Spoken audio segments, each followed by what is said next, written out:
You know, a lot of people are feeling betrayed right now. They're people who voted for Donald Trump, and they voted for him because they are insecure, and a lot of them are racist. They did not like seeing all the brown faces. They hated the fact that the United States was becoming browner by the second, and they hated hearing Spanish spoken. And they equated brown skin with what they call illegals, a horrible expression, racist to its core. There's no such thing as an illegal human being.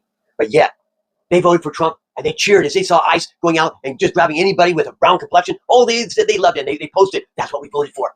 And on and on. Now they feel betrayed because all of a sudden, Trump's cutting, you're not going to get your food stamps for November. Cattle ranchers are saying, he's buying beef from Argentina. That hurts us, and we voted for you. And you feel betrayed. And a lot of us are saying, well, if you don't have money for your Thanksgiving dinner, then why don't you take that Trump flag and those red hats and boil them in water, slice them all up, and eat that. Put some butter on it and some salt, and spice it up. But I'm not going to go down that route because I'm better than the rest of some of you people who hate for no reason but because of the complexion of someone's skin. I'm going to be buying several turkeys and taking them to the food bank. I'm going to go to the store that sells Mexican food and that. And of course, it's mostly immigrants that come there. And I'm going to buy some gift cards and give it to them to distribute to families in need. Of course, they'll be mostly helping immigrants.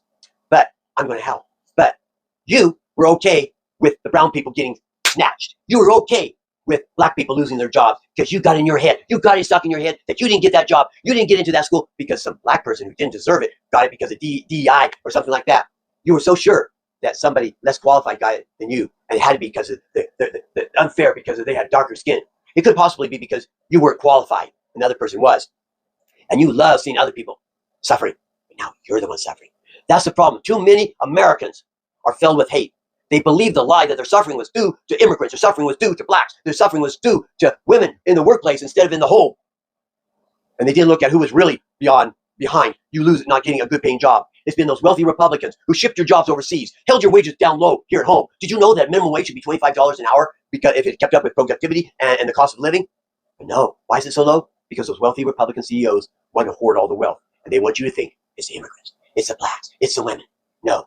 I'm sorry, it's you from going along and believing them. And that hate in your heart is bringing a curse upon the United States. I tell you, we're in for a hard time ahead. Another Great Depression is coming, and you think this president's going to help you out? Just no food for Thanksgiving is just a starting. You better really think about it. I'm going to end by saying, my constant prayer is this. God, show me where I'm wrong and help me to become right. And he does. And that has got to be your constant prayer. You can't be thinking, I'm going to get those libs. I'm going to own those libs by voting for Donald Trump.